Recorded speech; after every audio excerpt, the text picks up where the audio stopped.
ذہنی بھی، اور کون، اور الف لام جنسی جب لیں گے تو معنی کیا ہوگا اور کون سی خرابی لازم آئے گی. الف لام استقراقی لیں گے تو کون سی خرابی لازم آئے گی اور کون سا فائدہ لازم آئے گا. الف لام اگر جنسی لیں گے تو کون سی خرابی اور کون سا فائدہ لازم آئے گا. الف لام اگر خارجی لیں گے تو کون سی خرابی کون سا فائدہ لازم آئے گا. الف لام عہدی ذہنی لیں گے تو کون سا فائدہ اور کون سی خرابی لازم آئے گی. اس کو آپ کو حل کر کے لانا ہے. ٹھیک ہے، چلیے ترجمہ دیکھیے. بسم اللہ الرحمن الرحیم. الکلمۃ لفظ وضع لمعنی مفرد مفرد مفرد. کلمہ ایسا لفظ ہے جس کو وضع کیا گیا ہے معنی مفرد کے لیے.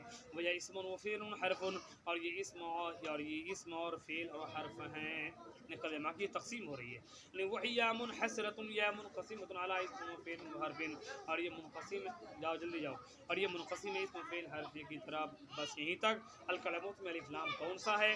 الف لام کتنی قسم ہے؟ ارے الف لام کا اولاً دو قسم ہے، ایک الف لام زائد اور ایک الف لام غیر زائد. الف لام زائد اسے کہتے ہیں جس کے دخول عدم دخول سے کچھ فرق نہیں پڑتا، اس کو الف لام زائد کہتے ہیں. اور الف لام غیر زائد اس الف لام کہا جاتا ہے جس کے دخول عدم دخول سے فرق پڑتا ہے. اور الف لام غیر زائد کی کتنی قسم ہے؟ اولاً دو قسم ہے، اسمی اور حرفی. اور الف لام اسم اس الف لام کو کہا جاتا ہے اس کا دخول اسم فاعل اسم مفعول پر ہوتا ہے. اور الکلمۃ نہ اسم فاعل نہ اسم مفعول ہے، اس لیے الف لام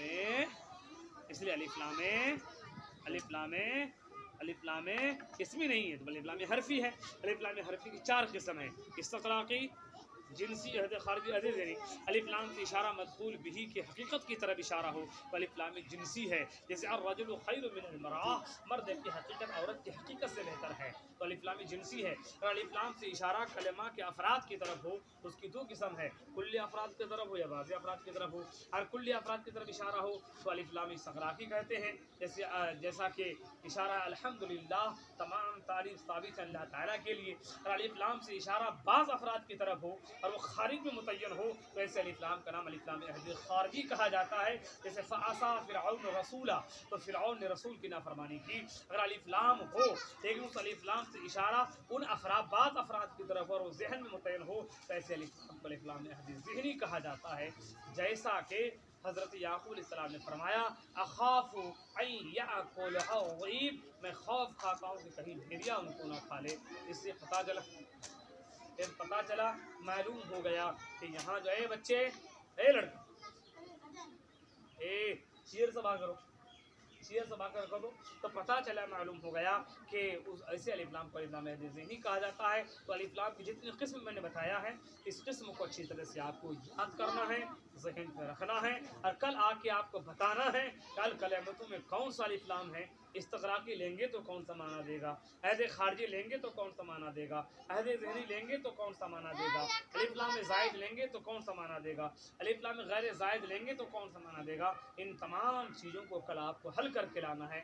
پھر اسی الف لام کی تطبیق آپ کو الحمدوں میں دینا ہے کہ الحمدوں میں الف لام غیر زائد لیں گے تو کیا معنی ہوگا، کون سی خرابی لازم آئے گی.